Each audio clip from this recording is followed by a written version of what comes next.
Há um homem que caminha em silêncio. Não caminha por ruas nem por estradas. Ele atravessa paisagens internas, feito um viajante do inconsciente. Seus passos não fazem barulho, mas cada um deles o leva mais fundo. Quem é esse homem? Pode ser qualquer um de nós. É aquele que, em algum momento da vida, ouviu um sussurro. Há algo mais. Um chamado vago, mas insistente, vindo de dentro e que não se cala com respostas prontas.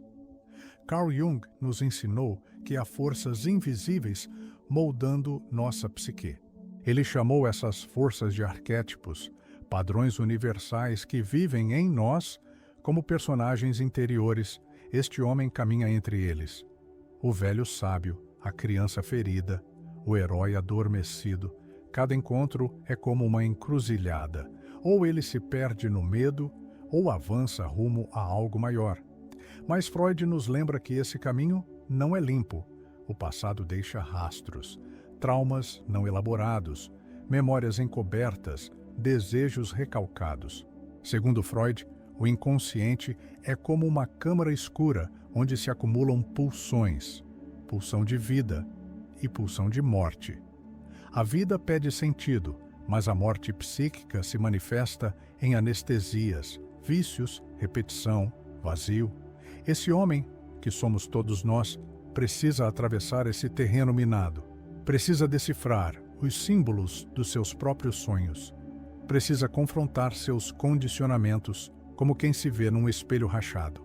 E precisa reconhecer que há um ponto em que o ego já não dá conta. Jung chamou esse ponto de chamado do self, um impulso silencioso que vem da alma e que convida o ser à totalidade. Não é sobre sucesso, nem sobre destino. É sobre encontrar o fio invisível que costura a existência por dentro. Este vídeo é sobre essa jornada. Não traremos fórmulas, trazemos mapas simbólicos, histórias verdadeiras, pistas interiores. Você vai caminhar com esse homem, desde o enigma inconsciente até o primeiro lampejo de sentido real. Mas antes, respire.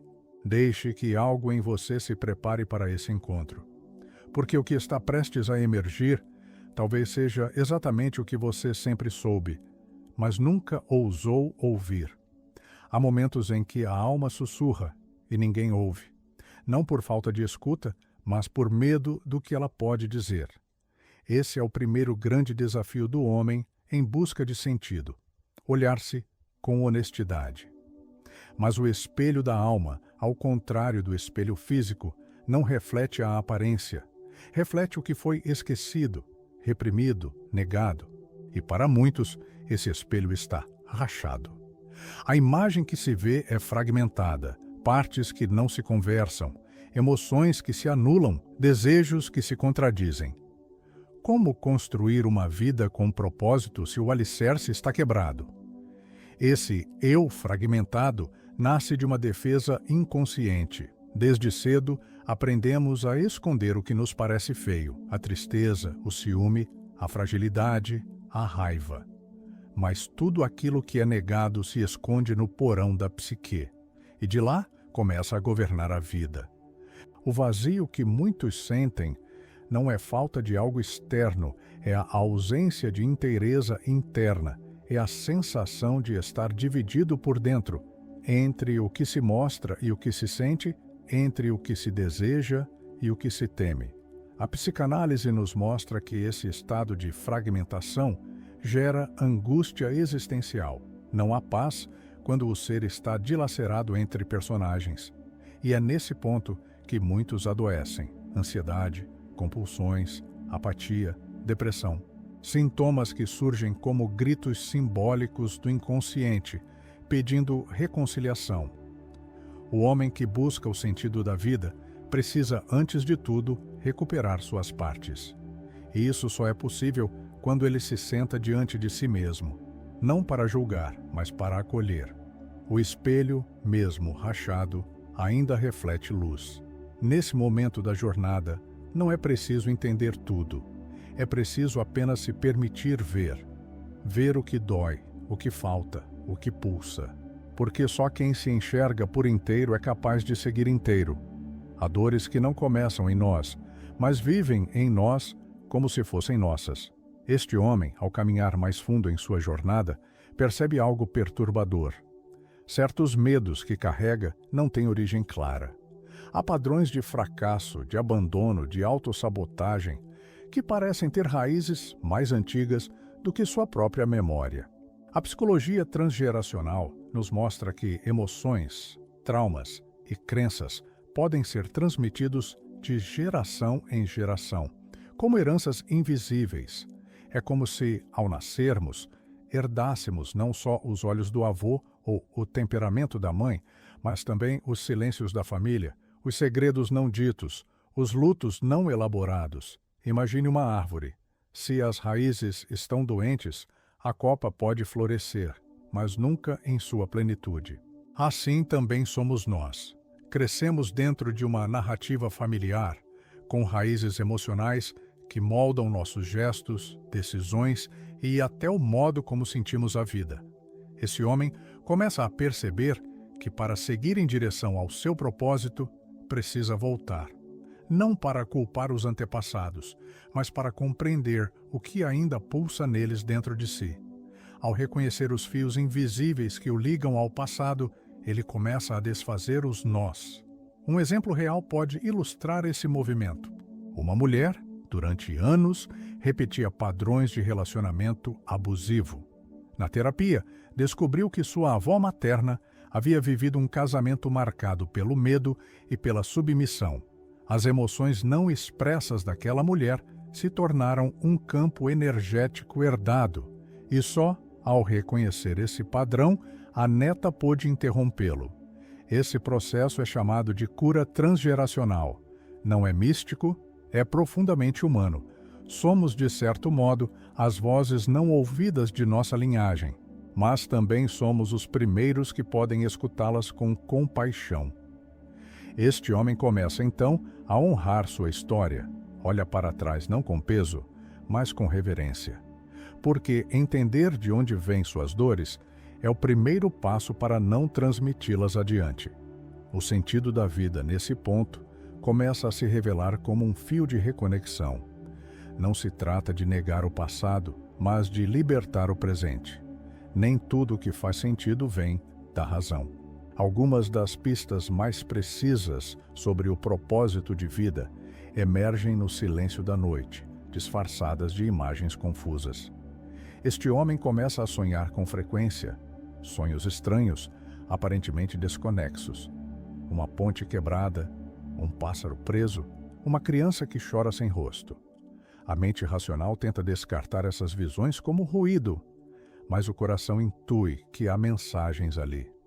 Para Jung, os sonhos são linguagem da alma. Eles não seguem a lógica do consciente, seguem a lógica simbólica do inconsciente.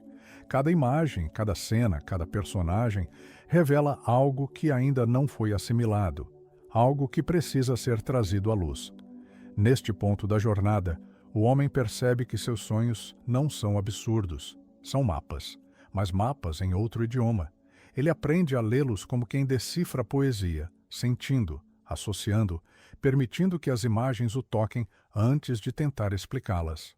Há um poder oculto nos sonhos desconexos. Eles dizem o que o ego silencia, revelam verdades que não cabem no cotidiano, mostram onde a alma quer ir, mesmo que o corpo ainda tema. Por exemplo, um sonho recorrente com escadas pode simbolizar o desejo de ascensão espiritual, ou o medo de subir e cair. Depende da emoção associada, do contexto, da história de vida. O homem que caminha em direção ao sentido aprende a dormir com papel e caneta ao lado da cama. Ao acordar, ele anota palavras soltas, imagens fragmentadas, sensações. Não importa se parece sem sentido, importa que ele está ouvindo.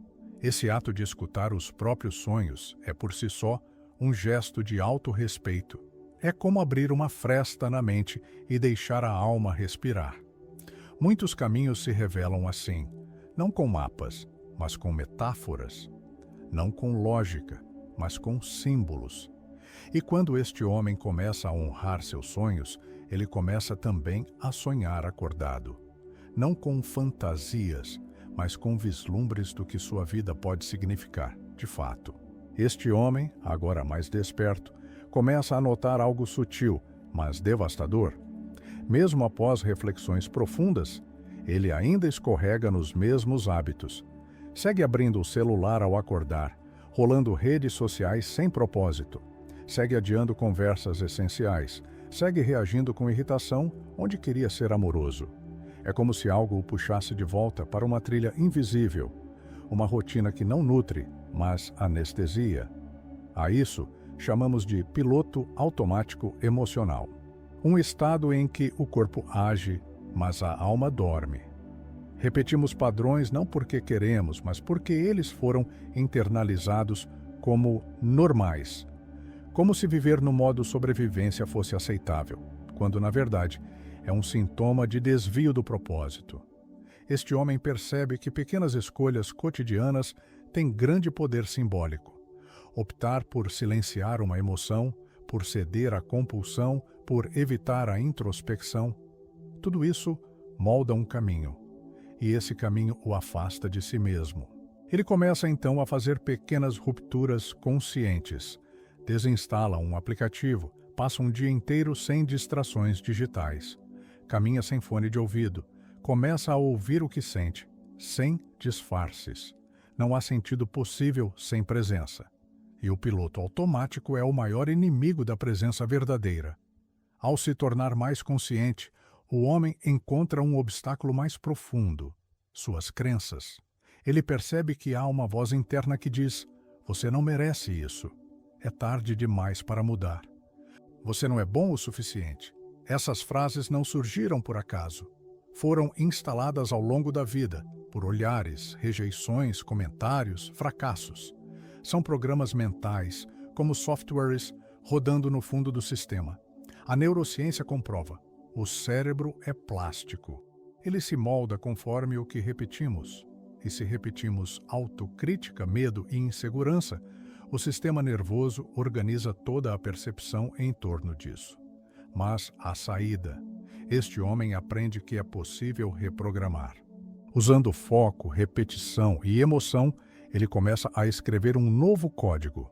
Alia isso ao que muitos chamam de lei da atração, que, vista sob o olhar científico, é a capacidade de alinhar pensamento, emoção e ação com uma vibração mais elevada.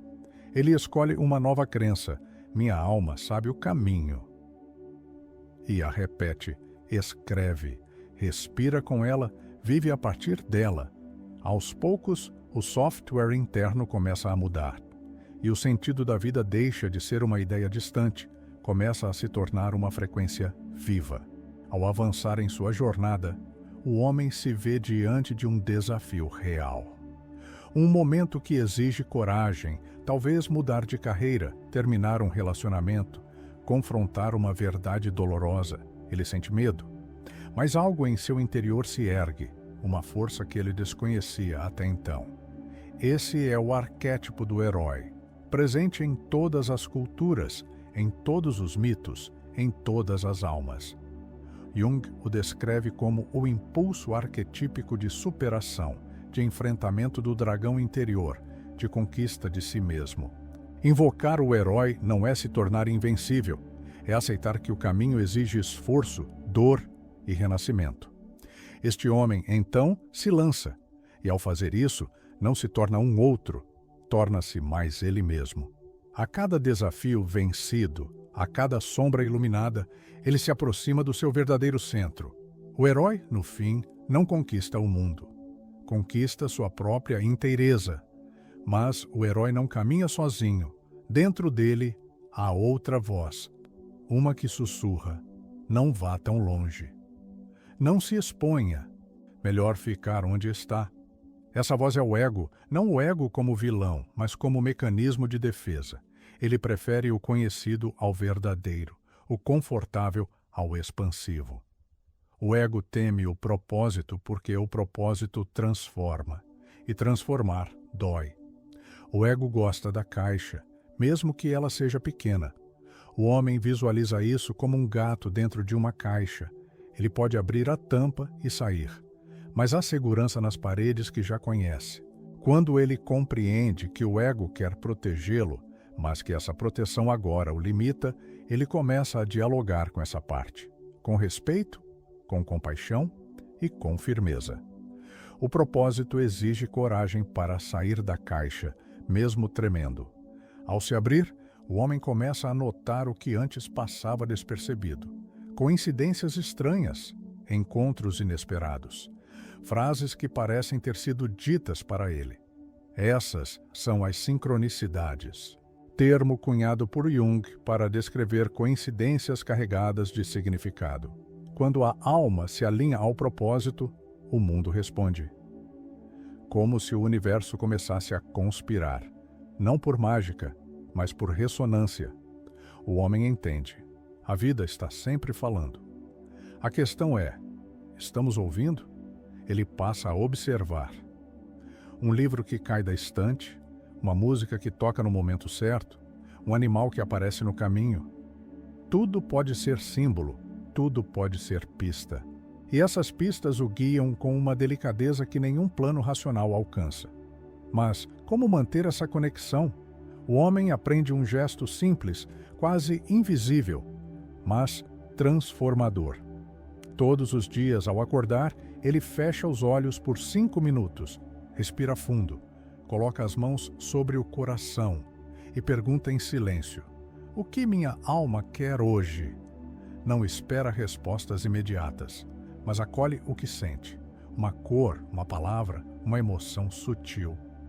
Essa escuta diária começa a reordenar sua vida. Ele deixa de correr para fora, começa a habitar seu centro. A intuição, antes abafada pelo ruído, volta a falar. E o caminho se ilumina, não com holofotes, mas com pequenas lamparinas internas. Neste ponto, surge uma sombra inesperada. O medo da responsabilidade. Encontrar o sentido é também assumir um chamado, e isso assusta. Este homem teme ser visto, teme errar, teme não estar pronto, mas ele aprende que responsabilidade espiritual não é peso, é liberdade. Não é obrigação, é resposta amorosa àquilo que o toca. Ele não precisa salvar o mundo. Precisa apenas viver com verdade. E essa verdade, quando vivida com amor, já cura. O homem começa a experimentar algo novo. Ao alinhar pensamento, emoção e ação, a realidade ao redor começa a mudar. Não é coincidência, é coerência energética. A física quântica, aliada à neurociência, mostra que somos emissores de frequência. O campo ao nosso redor responde ao campo que emitimos de dentro. Propósito é vibração, e quanto mais ele se alinha a essa vibração, mais a vida se organiza com fluidez. Ele se torna um imã vivo de experiências significativas. Não por mágica, mas por ressonância interior. Por fim, o homem compreende algo ainda maior. O sentido da vida não é só dele, é coletivo. Ao viver com propósito, ele inspira, afeta relações, toca pessoas, transforma ambientes. A alma desperta, reverbera, e o sentido se torna um campo vivo, que expande e cura.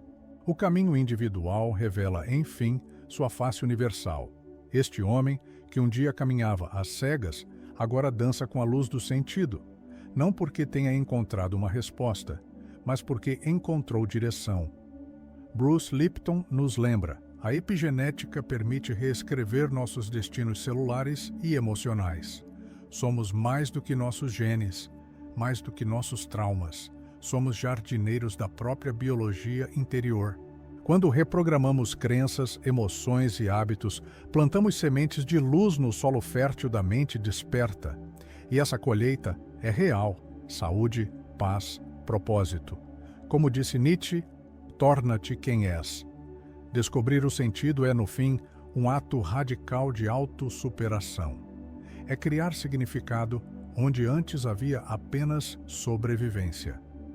Convido você a olhar-se com compaixão, a escrever toda manhã uma frase que lhe devolva presença. a observar, nesta semana, os pequenos sinais, sincronicidades, encontros, mensagens, como se fossem cartas da alma. E se tudo parecer escuro, lembre-se, o homem que descobriu o sentido da vida começou apenas com uma pergunta: